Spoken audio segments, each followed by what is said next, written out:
Normalmente nos estudos, nós temos enfatizado várias verdades da palavra, do pecado da humanidade, da necessidade de santificação daqueles que receberam a Cristo, da necessidade da proclamação do verdadeiro Evangelho. Nós também falamos contra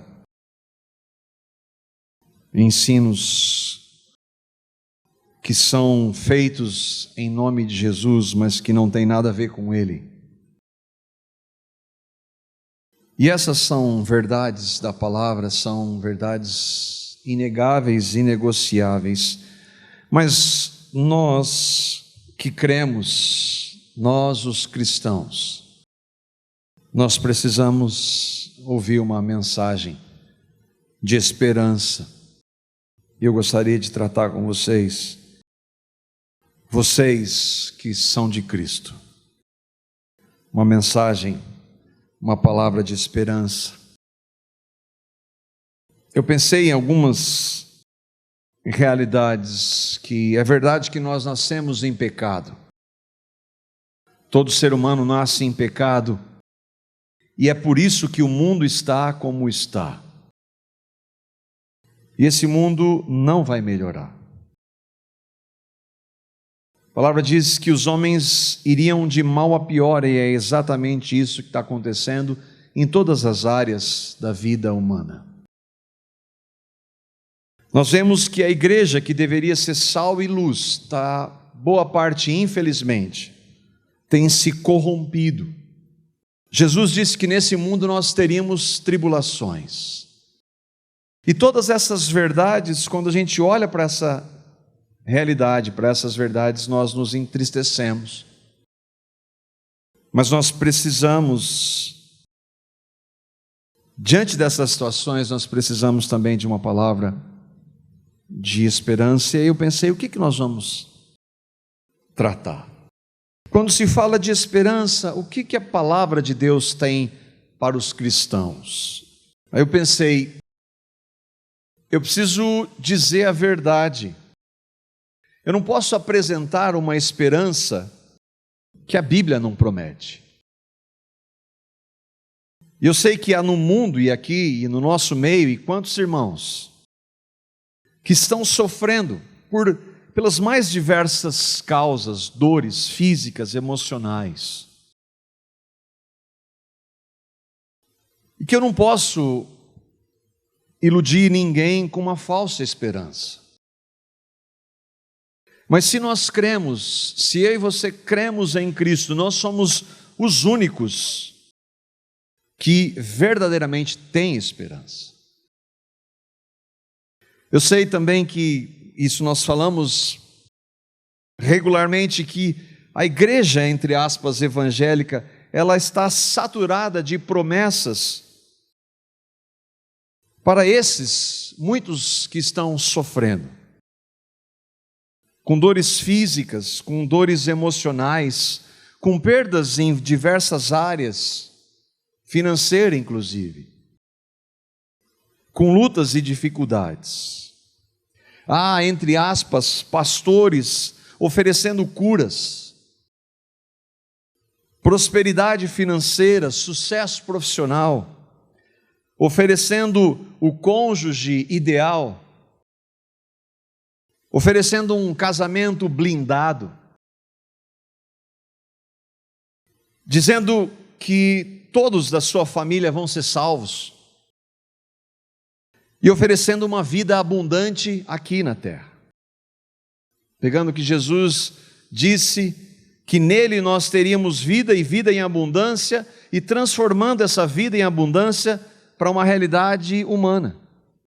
Qual que é a principal característica desta esperança, ou da esperança que esses líderes, entre aspas, evangélicos trazem? Ela tem uma característica muito clara. A esperança está neste mundo.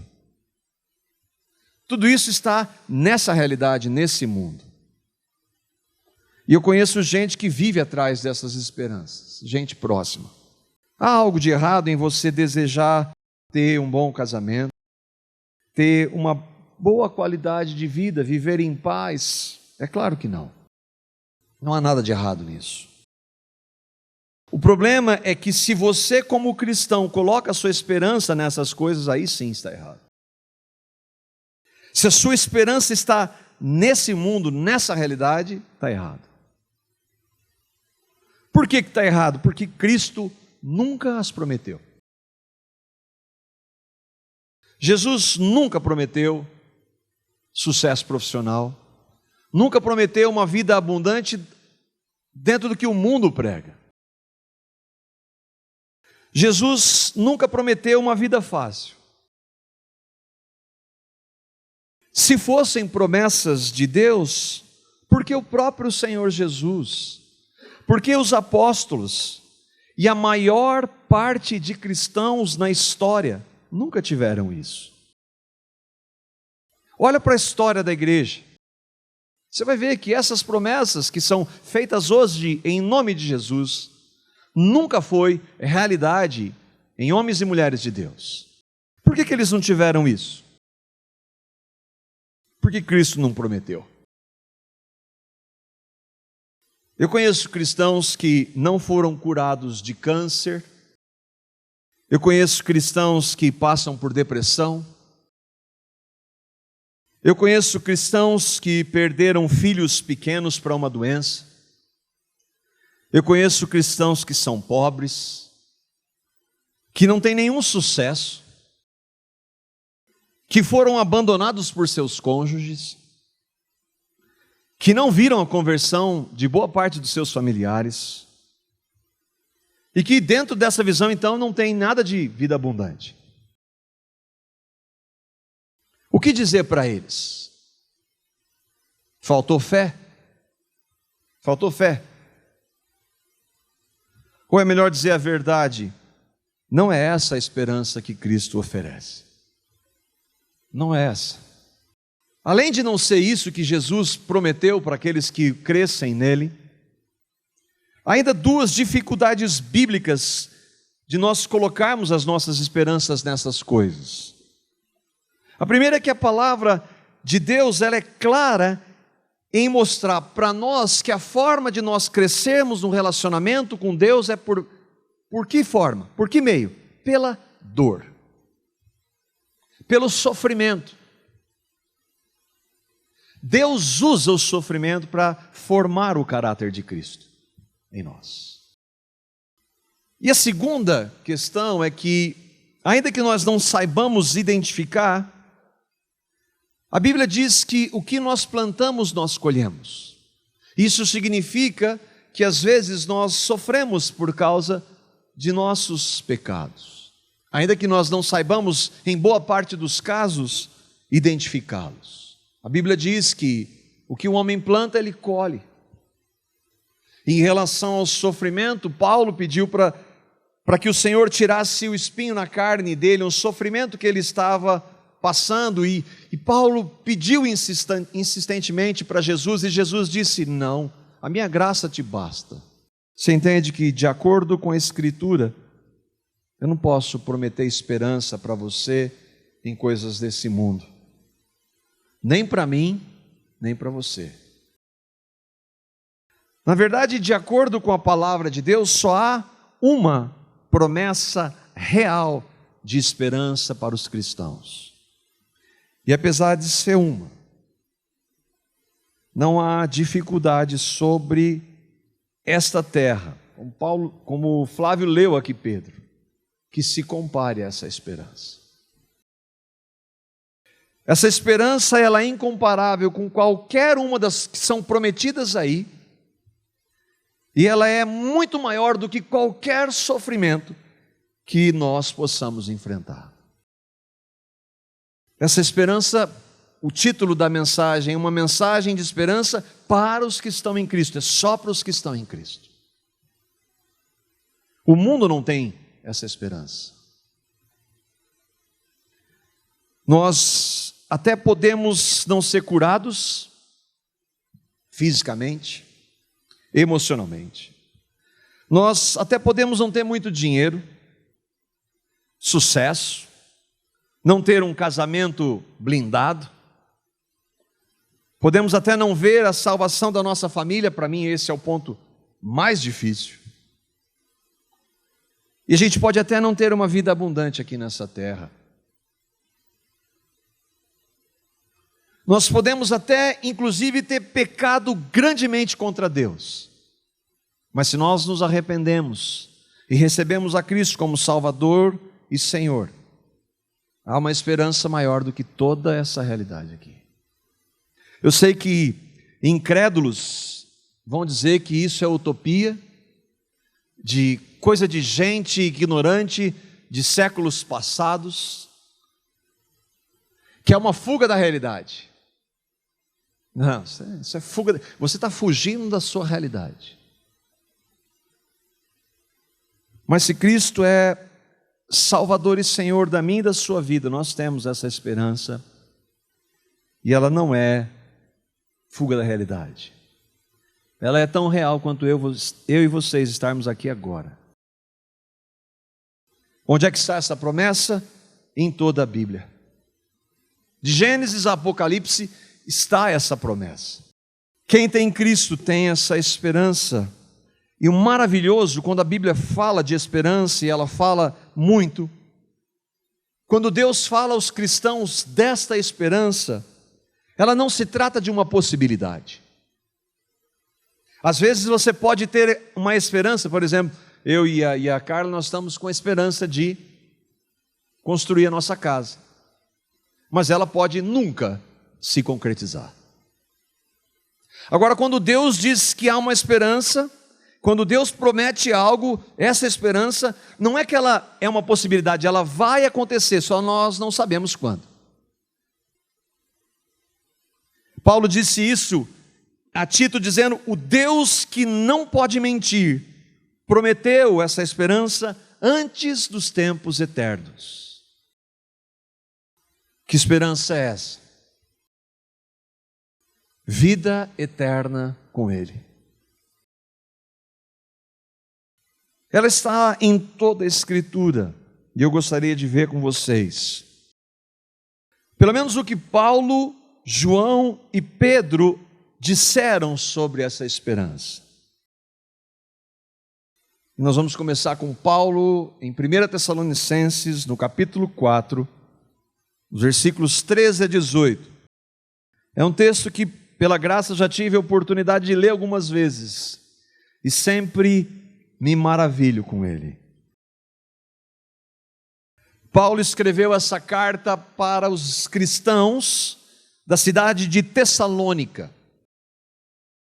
Mais ou menos no ano 50 depois de Cristo, Paulo, em sua segunda viagem missionária, o Flávio está tratando as viagens de Paulo aqui, na segunda viagem missionária ele passou por uma cidade chamada Tessalônica, lá ele pregou o evangelho, lá pessoas creram, receberam a Cristo, e ali ele plantou uma igreja, ficou muito pouco tempo ali. Um ano depois, ele escreve uma carta para esses irmãos. Na época não tinha WhatsApp. Então ele escreve uma carta para aqueles irmãos de Tessalônica. E eles estavam cheios das promessas que nós temos hoje, né? Prosperidade financeira, saúde, não, eles estavam sofrendo perseguição por amor a Cristo. Paulo então vai falar para eles: não se preocupem, porque vai tudo mudar. A situação vai se reverter. Não vai mais haver perseguição, vocês vão ser prósperos financeiramente, os seus relacionamentos serão maravilhosos, vocês vão ter saúde. Não, ele não fala isso. 1 Tessalonicenses, capítulo 4, nós vamos ler dos versículos 13 a 18, que Paulo tem a dizer. E ele diz: não quero, porém, irmãos, que sejais ignorantes acerca dos que já dormem, para que não vos entristeçais como os demais, que não têm esperança. O que Paulo está dizendo aqui para aqueles irmãos que estavam sofrendo? Primeiro que ele diz, irmãos, e aqui irmãos são cristãos, que receberam a Cristo, nasceram de novo, foram convertidos, regenerados, justificados, salvos pela graça. Ele está dizendo, irmãos, eu não quero que vocês sejam ignorantes, e não ignorância em relação à cultura, mas eles não tinham uma compreensão plena do que acontecia depois da morte. Irmãos, eu não quero que vocês sejam ignorantes quanto aos que dormem. E Paulo então trata de uma esperança que do ponto de vista humano é impossível. Ele fala da morte. Morreu para o mundo, para o ser humano, morreu, acabou. Mas Paulo chama a morte daqueles irmãos de sono. Não que eles estivessem dormindo. Essa ideia é uma ideia errônea do adventismo, dizendo o sono da alma. Não, aqueles irmãos que morreram fisicamente, seu corpo, seu espírito foi à presença de Cristo. Mas do ponto de vista físico, eles estavam dormindo. E ele diz, eu não quero que vocês sejam ignorantes quanto àqueles irmãos que morreram em Cristo, nesse contexto que às vezes vocês perderam, irmãos em Cristo que morreram. Porque nós não somos como aqueles que não creem em Cristo. Eles não têm esperança. Paulo, que esperança é essa? Versículo 14. Porque se cremos que Jesus morreu e ressuscitou, assim também aos que em Jesus dormem, Deus os tornará a trazer com Ele. O que você está falando, Paulo? Se nós cremos, e quando nós cantamos aqui que Deus ressuscitou Jesus e da tumba Ele ressurgiu, não é um cântico, isso é verdade. Jesus morreu em uma cruz, foi crucificado, morreu literalmente, fisicamente, mas ressuscitou fisicamente, literalmente. Então, se nós cremos que Jesus morreu e ressuscitou, cristãos creem nisso, não tem dúvida nenhuma sobre isso. Se nós cremos, o que vai acontecer? Há uma implicação. Os que morrem crendo em Cristo ressuscitarão como Ele ressuscitou um dia. Jesus morreu com um corpo humano que sentia dor, que se machucava, que sentia fome. Mas quando Ele ressuscita como Ele realmente é. Um corpo glorificado que nunca mais vai se corromper. E Paulo está dizendo que nós ressuscitaremos como Ele. Mas espera aí, alguém que morre e não vive mais. Isso é utopia. Na época de Paulo havia judeus, de Jesus, um segmento dos judeus chamados saduceus que não criam na ressurreição. Havia os gnósticos, aqueles que diziam que Jesus não veio em carne como um homem, como nós cantamos e é a verdade da Escritura. E hoje há os ateus. E muitas religiões que negam que Jesus morreu e ressuscitou. Mas Paulo vai dizer, não somente para os Tessalonicenses, ele vai dizer nas suas cartas para os romanos também, Romanos no capítulo 8, os versículos 24 e 25, que o que ele está dizendo não é uma utopia, não é coisa de crente ignorante, pois nessa esperança fomos salvos. Mas esperança que se vê não é esperança. Quem espera por aquilo que está vendo? Mas se esperamos o que ainda não vemos, aguardamo-lo pacientemente. Foi nessa a esperança. Qual? A da ressurreição. É essa a promessa de Cristo para aqueles que creem nele. Assim como Jesus morreu e ressuscitou, todos aqueles que creem nele vão ressuscitar um dia. Ela é a esperança certa, não uma possibilidade. E por que ele está dizendo, nós aguardamos pacientemente? Porque nessa realidade, nesse mundo, há lutas, há dificuldades nas mais diversas. E é por isso que nós esperamos com paciência. Jesus disse que para aqueles que creriam nele, aquele que perseverar, crendo nele até o fim, é esse aquele salvo. E perseverança implica em passar por lutas e dificuldades. Todas as pessoas, sejam cristãos ou não, neste mundo, por causa do pecado, sofrem. Mas os cristãos têm uma esperança. Paulo fala dessa esperança também para os irmãos de Corinto, no capítulo 15, versículos 17 a 20. E aí ele fala que o que está acontecendo aqui? Se não houve ressurreição, então cada um aqui, vamos embora para casa, vamos fazer outra coisa. Não vamos perder tempo vindo aqui. Olha o que Paulo diz. Se Cristo não ressuscitou, é vã a vossa fé. E ainda permaneceis nos vossos pecados. E também os que dormiram, os que morreram crendo em Cristo, estão perdidos. Se esperamos em Cristo só nesta vida, só nessa realidade aqui, nós somos os mais miseráveis de todos os homens. Mas, de fato, Cristo ressuscitou dentre os mortos e foi feito as primícias dos que dormem. Nós não cremos numa história da carochinha, num mito.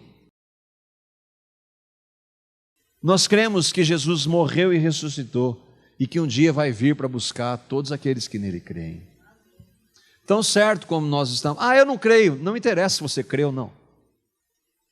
Você vai crer um dia, vai ver Jesus vindo.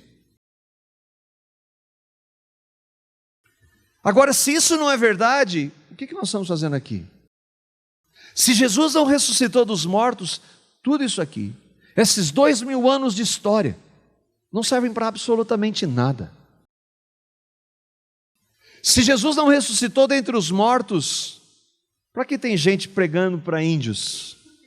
Para que tem gente hoje, e há uma organização chamada Voz dos Mártires, eu já disse aqui, que diz que há pelo menos 400 cristãos morrem por dia no mundo por causa de Cristo.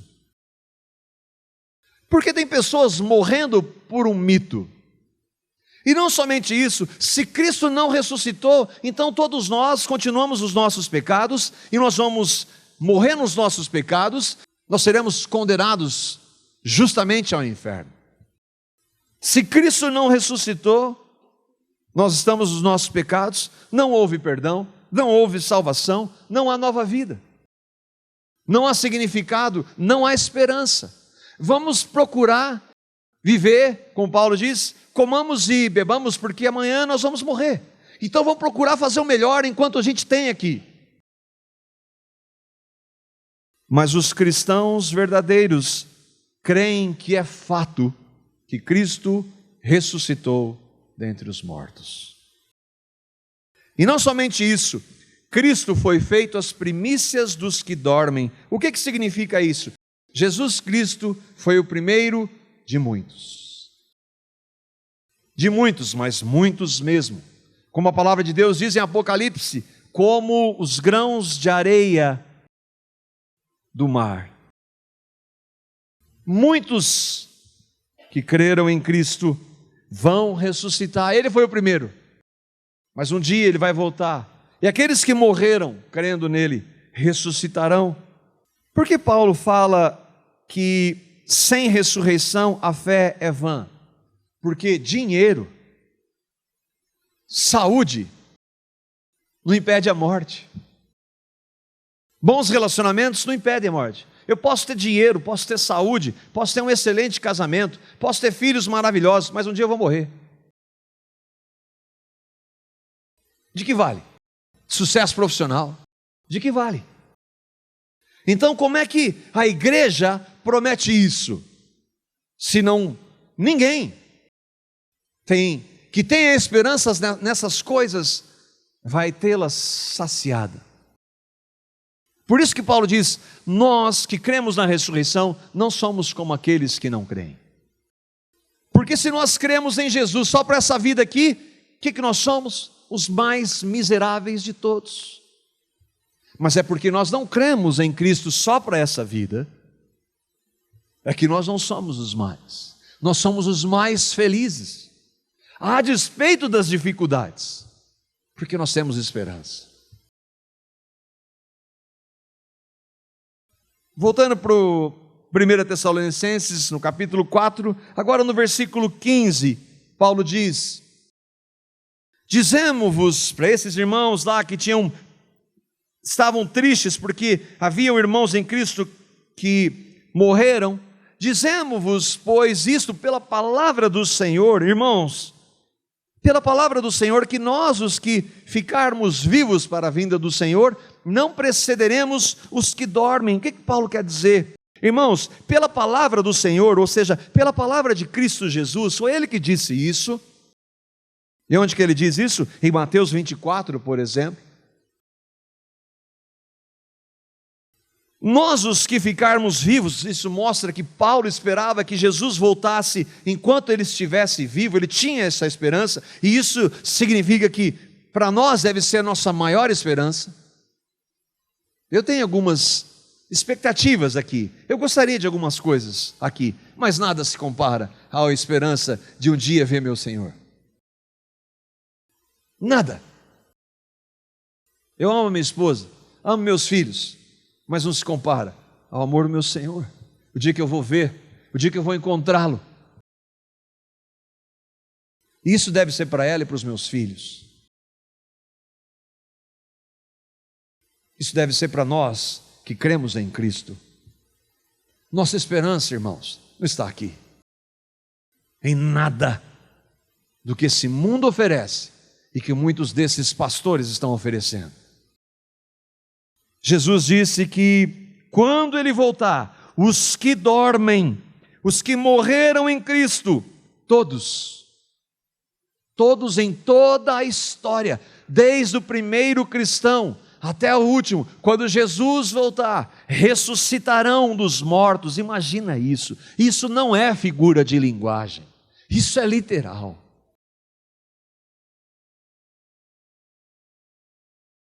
Isso é literal.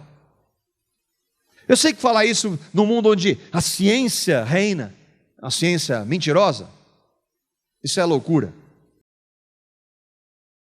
Mas um dia esses que negam vão ver. Paulo está dizendo: aqueles que morreram em Cristo vão ressuscitar. Você já pensou sobre isso? Já parou para pensar? Às vezes eu brincava com as crianças: dá uma olhadinha lá para o céu, vê se Jesus está voltando. Olha lá, tem umas nuvens, porque Ele vem com as nuvens, Ele vem com poder e glória. E Ele vem de maneira diferente como Ele veio da primeira vez. Todo joelho de todo ser humano que já pisou sobre a terra vai se dobrar diante de Jesus Cristo. E isso não é uma figura de linguagem. Isso não é uma metáfora. Isso é real. Paulo, mas quando é que vai acontecer isso, Paulo? E a gente gosta de especular nesse sentido. Os versículos 16 e 17 ele vai dizer: porque o mesmo Senhor descerá do céu com um alarido, e com voz de arcanjo, e com a trombeta de Deus, e os que morreram em Cristo ressuscitarão primeiro. Depois nós, os que ficarmos vivos, seremos arrebatados juntamente com eles que morreram e ressuscitaram nas nuvens, a encontrar com o Senhor nos ares, e estaremos sempre com o Senhor. O mesmo Senhor, sabe aquele Jesus que foi cuspido, que foi rejeitado, que foi açoitado, que foi humilhado e que morreu a pior de todas as mortes daquela época, é Ele. Ele que vem. Diferente Ele vem. Diferente Ele vem. Ele vem com alarido. Alarido, expressão significa clamor de combate, porque vai haver aqueles que vão se opor, mas a palavra diz que com o sopro da sua boca Ele vai acabar com todos aqueles que se opõem a Ele. Ele vem com voz de arcanjo, com trombeta e com milhões de anjos. Crer nisso é loucura. Mas nós somos loucos. Ele vai voltar, assim como Ele foi. Sabe qual é a esperança do cristão, irmãos? Nós estaremos para sempre com Ele. Não é rua de ouro, é Ele. É Ele. Estava pensando, um dia sentar, Paulo ali, João, sentar e conversar com Jesus.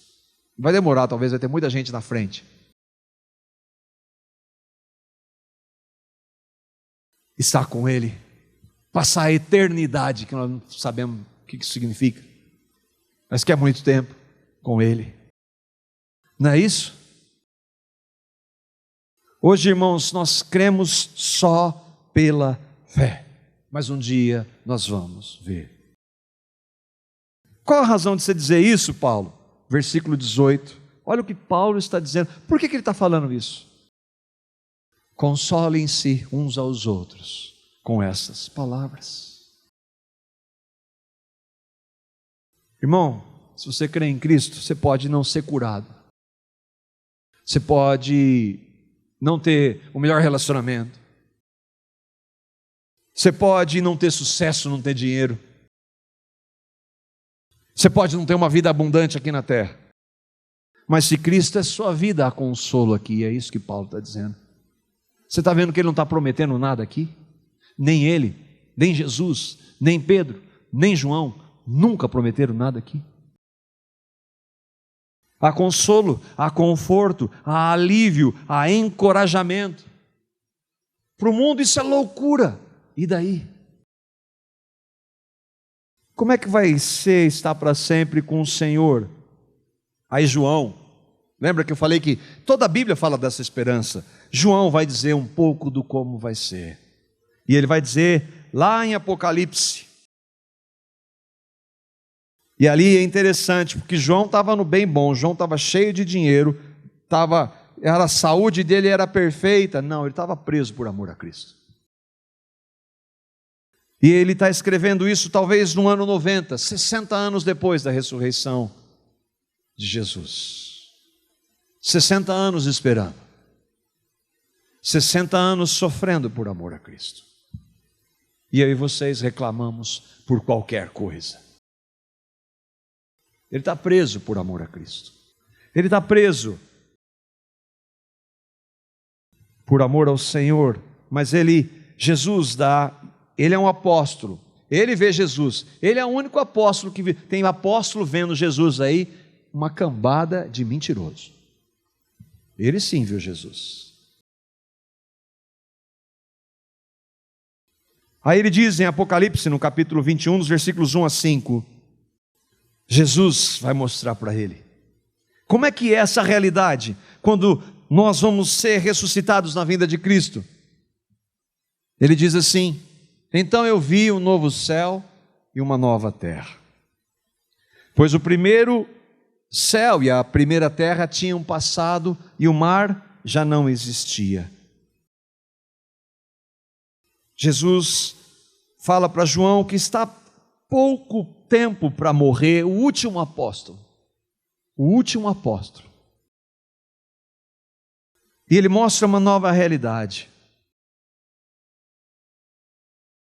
Lembra que ele falou assim: eu vou, mas não se turbe o vosso coração. Na casa de meu pai há muitas moradas, eu vou preparar um lugar para vocês.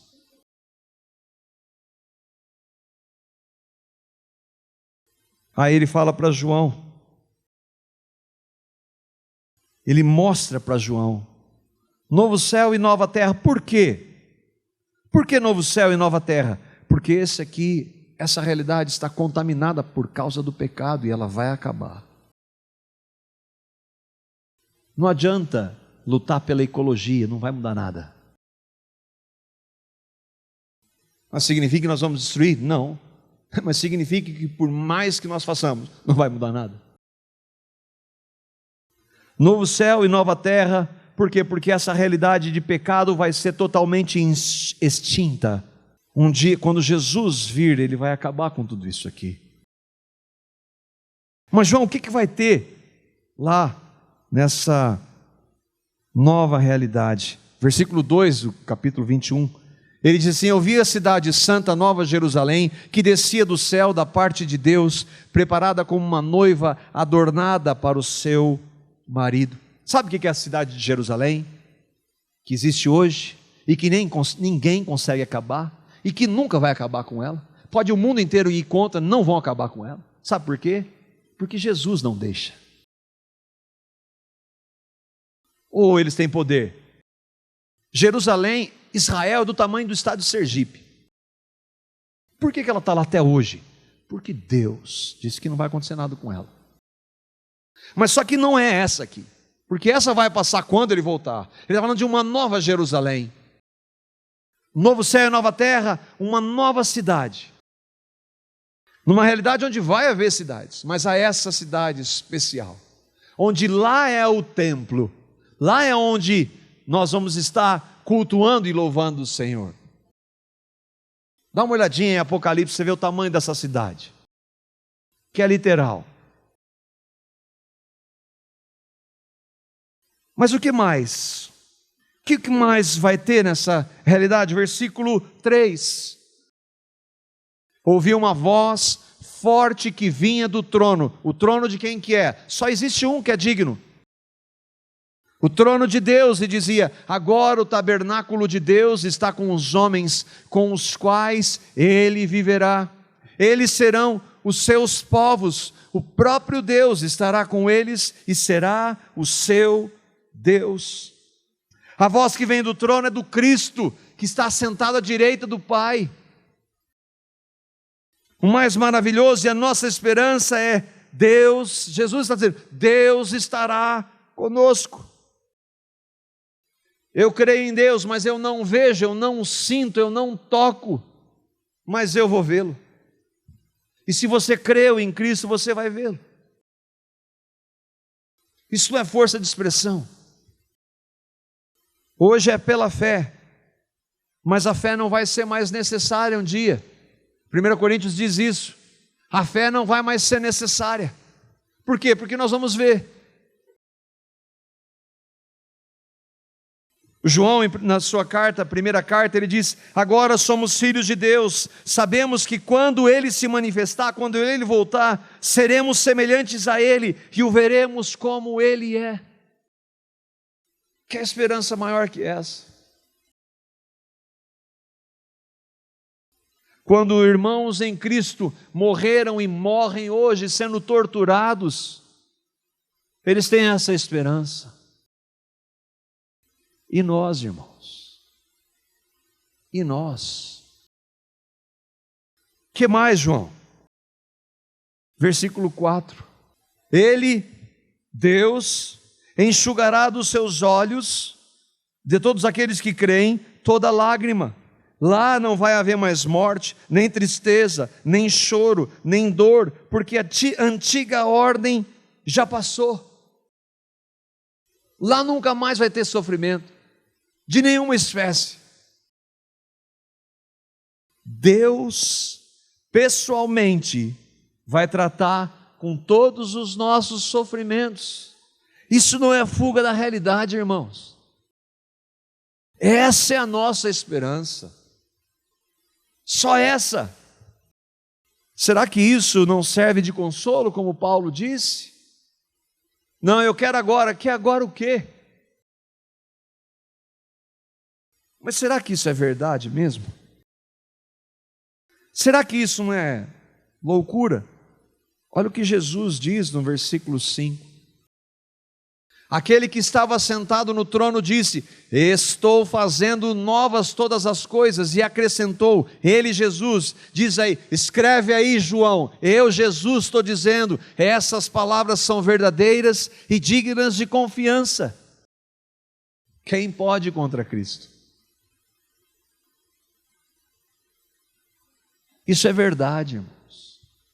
Aquele que criou o universo pela sua palavra, que se fez homem para salvar pecadores como eu e como você, se você crê, que ressuscitou dentre os mortos, está garantindo, quando Ele voltar e nós estivermos com Ele, nunca mais vai haver sofrimento, nunca mais.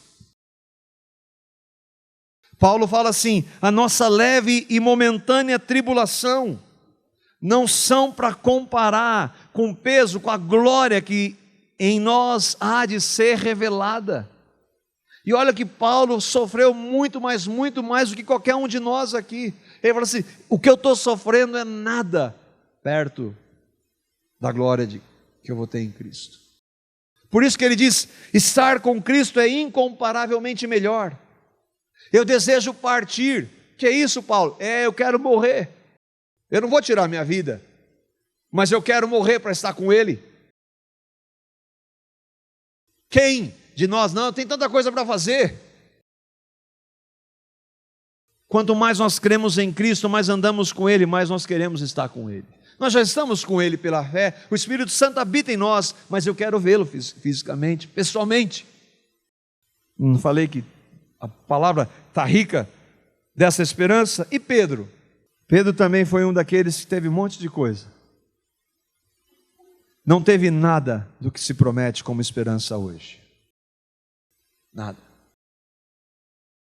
Quando ele foi morrer, a Bíblia não diz, a história diz. Quando ele foi morrer e iam crucificá-lo, ele falou: me crucifique de cabeça para baixo, que eu não sou digno de morrer como meu Senhor.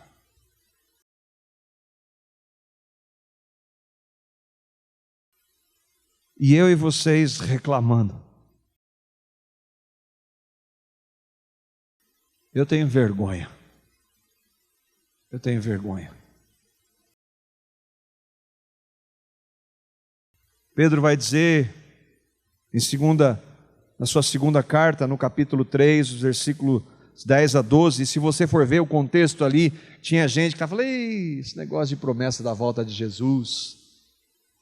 Que nem uma vez eu ouvi alguém, convidei para ouvir isso tudo, eu falei: esse negócio de Jesus voltar, isso aí eu já ouvi um monte de vezes. E falaram para Pedro também, esse negócio da promessa de Jesus, onde é que está a promessa da vinda dele? Já passou tudo aí, ele não volta. E Pedro está dizendo que essas pessoas ignoram que o mesmo Deus que condenou esse mundo pelo dilúvio vai um dia voltar e condenar esse mundo pelo fogo. Aí ele diz assim, para aqueles que não têm esperança, ele diz assim em 2 Pedro capítulo 3, versículo 10, o dia do Senhor, que é a volta de Cristo, virá, porém, como um ladrão. Ninguém está esperando ladrão. Os céus desaparecerão com um grande estrondo, e os elementos serão desfeitos pelo calor, e a terra e tudo que nela há será desnudada ou desfeita. Lembra que Jesus está dizendo assim, novos céus e nova terra? Por quê? Porque essa aqui vai passar. Como Paulo, nós não sabemos se vamos estar vivos para esse tempo. Mas o que a Bíblia diz é claro em dizer que o mal sobre esse mundo vai se intensificar, e a gente está vendo isso hoje. Em todas as áreas, em todos os níveis que você e eu pensarmos, o mal está se sobressaindo, mas porque Deus está permitindo. Mas um dia Ele vai dizer, chega. E aí então eu queria terminar com o que Pedro diz para nós que cremos em Cristo. Como é que nós devemos esperar o que Paulo diz, essa bem-aventurada esperança, o aparecimento em glória do nosso Senhor e Salvador Jesus Cristo? Como é que nós devemos esperar? Como é que eu e você, se nós cremos, devemos esperar a volta do Senhor Jesus? Como é que nós devemos aguardar essa bem-aventurada esperança? Versículos 11 e 12 dessa carta. 2 Pedro 3, olha o que ele está dizendo para mim e para você, se você e eu cremos. Visto que tudo será assim desfeito, que tipo de pessoas é necessário que vocês sejam? E ele já responde: vivam de maneira santa e piedosa, esperando o dia do Senhor e apressando a sua vinda. Que tipo de vida que nós como cristãos devemos ter? Vamos especular quando Jesus volta? Porque todo ano tem alguém dizendo que Jesus volta. Todo ano tem alguém, e está claro.